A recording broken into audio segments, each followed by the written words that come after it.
یہ جو سویڈن میں واقعہ ہوا اور اس سے قبل ٹیری جونز نے جو ہالینڈ میں کیا اور اس طرح کے ملتے جلتے واقعات جو ہوتے رہتے ہیں، یہ اس لیے ہیں کہ یہ لوگ اس کتاب سے ہار گئے ہیں۔ اگر قرآن کا مقابلہ کرنے کی ہمت ہوتی تو یہ کوئی تھوڑا کرنے والا کام تھا۔ آزادی اظہار کی بات کرنے والے، بات بات پہ ڈائیلاگ مکالمے کی بات کرنے والے اس سطحیت پہ کیوں اتر آئے؟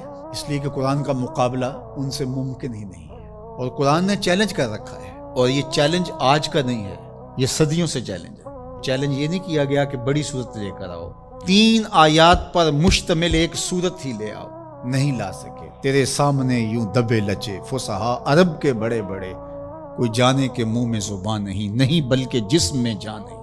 جب قرآن کا چیلنج قرآن میں موجود ہے، اور وہ اس محدود زمانے کے لیے نہیں تھا، قیامت تک ہے کہ صرف 3 آیتیں لے آؤ اس قرآن کے مقابلے میں، اور سب جمع ہو جاؤ، وقت بھی جتنا مانگتے ہو، قیامت تک تمہارے پاس وقت ہے۔ تو اگر یہ کام نہیں کر پا رہے اور کتاب رحمت قرآن مجید کے نسخے کو توہین کا نشانہ بناتے ہیں، تو اس کا مطلب سیدھا سیدھا یہ ہے کہ یہ شکست خوردہ لوگ ہیں۔ یہ جو مکالمے کی اور ڈائیلاگ کی بات کرتے ہیں، یہ صرف زبان سے اور منہ سے کرتے ہیں۔ آزادی اظہار کی بات کرتے ہیں تو 1450 سال قبل کی کتاب کو برداشت نہیں کر رہے، تو آزادی اظہار کس کا نام ہے پھر تمہارا؟ تو یہ شکست خوردہ لوگ ہیں، قرآن سے شکست کھا گئے، اور انہوں نے ان اپنی حرکتوں سے بتایا ہے کہ ہم قرآن کا مقابلہ نہیں کر سکتے۔ جب دلیلیں ختم ہو تو گالیاں دی جاتی ہیں، جب بات کرنا نہ آئے تو گریبان کو کوئی پکڑتا ہے۔ تو قرآن مجید کے ساتھ اہانت امیز سلوک اس بات کی دلیل ہے کہ آج دنیا قرآن کا مقابلہ کرنے سے قاصر ہے، جس طرح ماضی میں قاصر تھی، اور قیامت تک اس کا معاوضہ ممکن نہیں ہے۔ اور جب معاوضہ ممکن نہیں ہوگا تو اوچی ہتھ کنڈے ہوں گے اور اس طرح کی نیچ حرکتیں ہوں گی۔ لوگوں نے لوگوں کے ساتھ لڑائیاں کیا، بھلا کسی نے کتابوں کو بھی جلایا ہے؟ کسی نے کتابوں کی بھی بے حرمتی کی ہے؟ کبھی ایسا بھی ہوا ہے؟ اور آج جو مغرب کے قصیدے پڑھتے پھرتے ہیں، یہ ان مکروہ چہروں کو دیکھیں۔ تو آئیے میں اور آپ اس کتاب سے جڑ کر کے اپنی زندگی کو ان بلندیوں پر لے جائیں کہ پھر ہماری گرد راہ کو بھی کوئی چھو نہ سکے۔ لیکن افسوس یہ کہ یہ چیزیں ہمیں بیدار کرنے کی بجائے، یہ چیزیں ہمیں کھڑا کرنے کی بجائے، کتاب کے ساتھ جوڑنے کی بجائے، الٹا جو ہے وہ ہمارا غیظ و غضب اپنے اوپر ہی برستا ہے، اور پھر ہم جو ہے وہ دوبارہ وہیں بیٹھ جاتے ہیں جہاں ہم تھے، اور 1 انچ بھی آگے بڑھنے کے ہم کوشش نہیں کرتے۔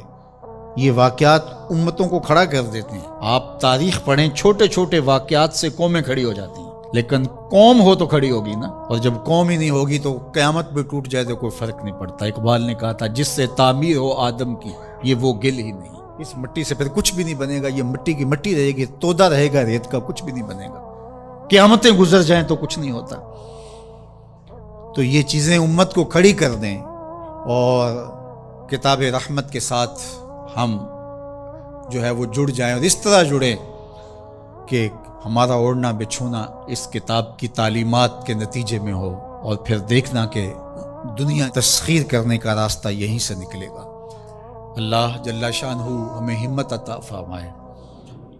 اگرچہ ہمارا دل بہت دکھا ہے اس معاملے کے اندر، اور اس وقت پیدر پہ ایسے واقعات ہوتے ہیں کہ ہمارا دل زخمی ہوتا ہے، لیکن ہم اس کا کیا کر سکتے ہیں جب تک ہمارے پاس قوت نہیں ہوگی، شوکت اور حشمت نہیں ہوگی۔ مغلوب قومیں سوائے پیچ و تاب کے اور کیا کر سکتی ہیں؟ غالب قومیں جو ہیں وہ فیصلے کرتی ہیں، اور فیصلے ہی نتیجہ خیز ہوتے ہیں۔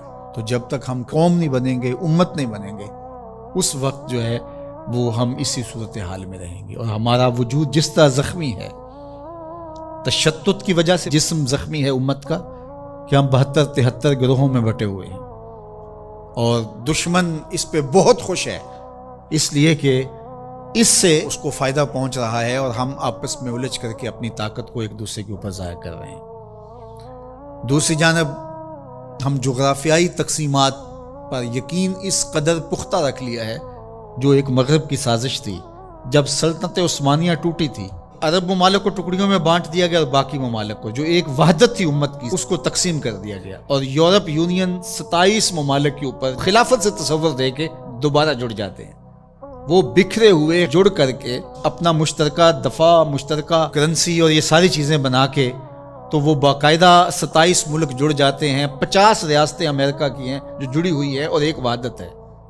تو امت مسلمہ کو ٹکڑے ٹکڑے کر دیا، اور آج دیکھیے کہ ان ملکوں کی باہم لڑائی سے شام کا کیا حال ہو رہا ہے اور یمن کا کیا حال ہو رہا ہے۔ بلکتے ہوئے یتیموں کے آنسو پوچھنے والا کوئی نہیں، سب کو اپنے مفادات سے غرض ہے۔ اور یہ امت اس وقت جس طرح زخم کھلتا ہے اور جس اذیت میں مبتلا ہے، کیا کہا جائے اور کیا بولا جائے۔ ہمارا دیش تو اسلام تھا، چاہے کسی بھی خطے میں رہنے والے ہوں، کسی بھی گوشے کے بسنے والے ہوں، لیکن ہماری شناخت علاقے بن گئے، جغرافیہ بن گیا، جبکہ ہماری شناخت علاقے اور جغرافیہ نہیں تھا، ہماری شناخت دین تھا۔ ہم سب سے پہلے مسلمان تھے،